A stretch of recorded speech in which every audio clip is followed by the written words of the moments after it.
silently, dropping their bombs, dealing death from above. Unexpected, undetected, stealth perfected.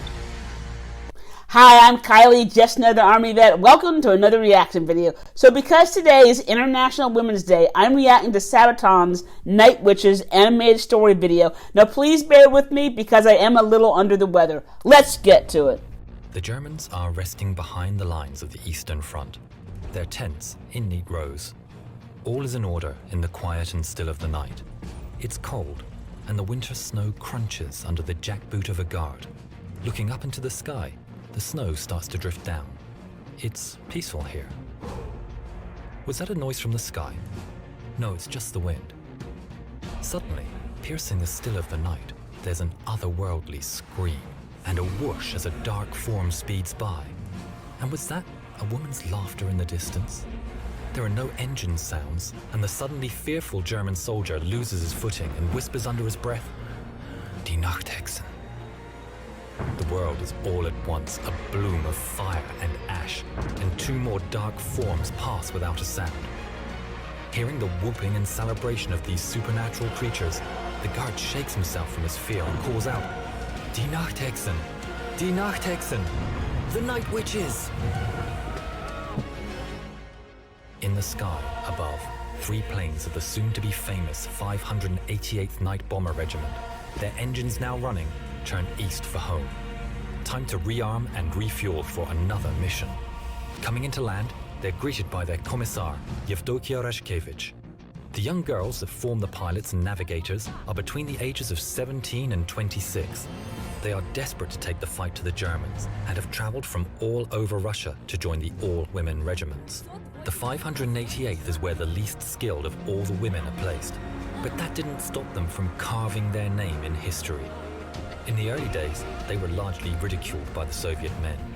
Given men's uniforms that were too big and shoes all of the same size, the women did the best they could with the clothes, making them fit with belts or filling the large men's shoes with stuffing.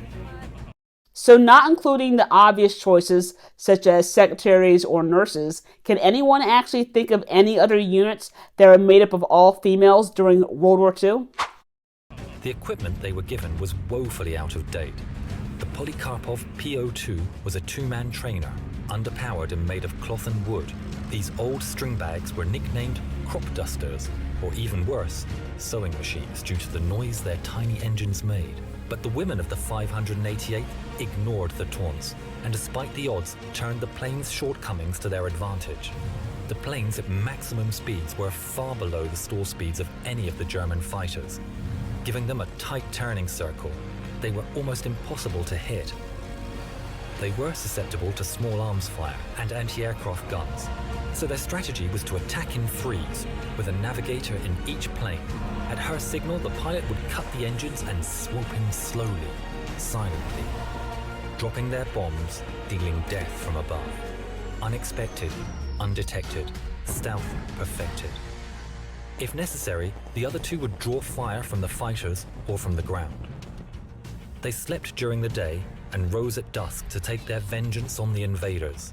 This unnatural bravery and their stealth tactics earned them their title, the Night Witches. The German ace, Johannes Steinhoff, said, "We simply couldn't grasp that the Soviet airmen that caused us the greatest trouble were in fact women. These women feared nothing."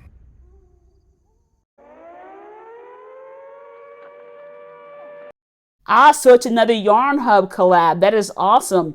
If you ever get a chance, go check out Yarn Hub's channel. They have a lot of great content.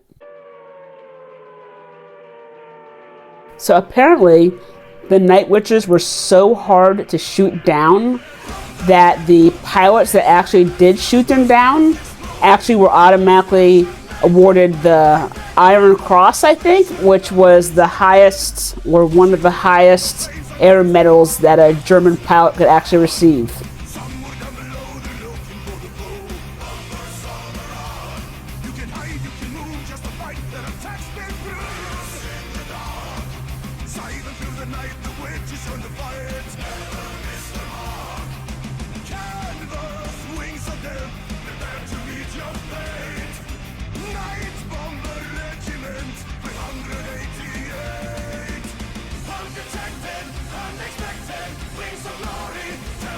This is good animation, and I like the song.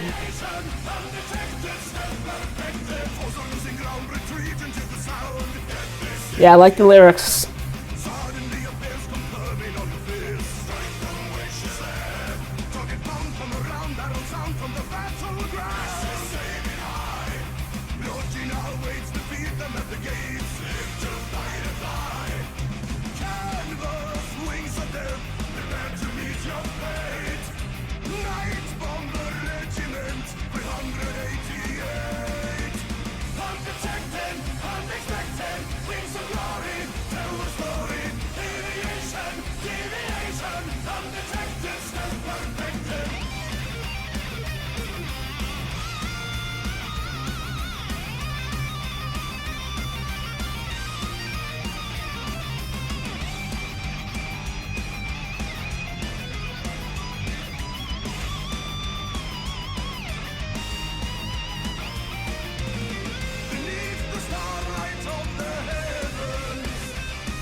Gosh.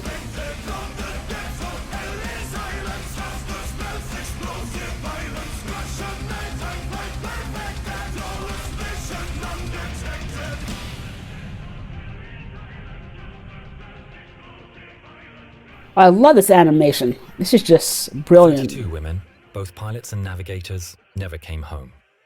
The 588th became highly decorated and respected, flying more than 23,000 sorties, dropping over 3,000 tons of bombs. Ooh. 23 Night Witches were awarded the Hero of the Soviet Union, although they were disbanded just 6 months after the war and not allowed to fly in the victory parade, given their planes were so slow.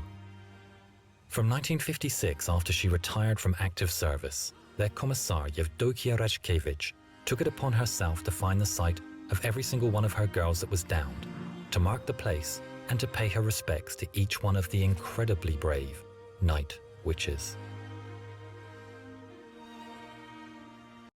Did she actually find all of them? Oh wow, I did not know that. That is just... I mean, that is just commendable. I cannot imagine how long it took for her to do that. I mean, salute to her and all the Night Witches.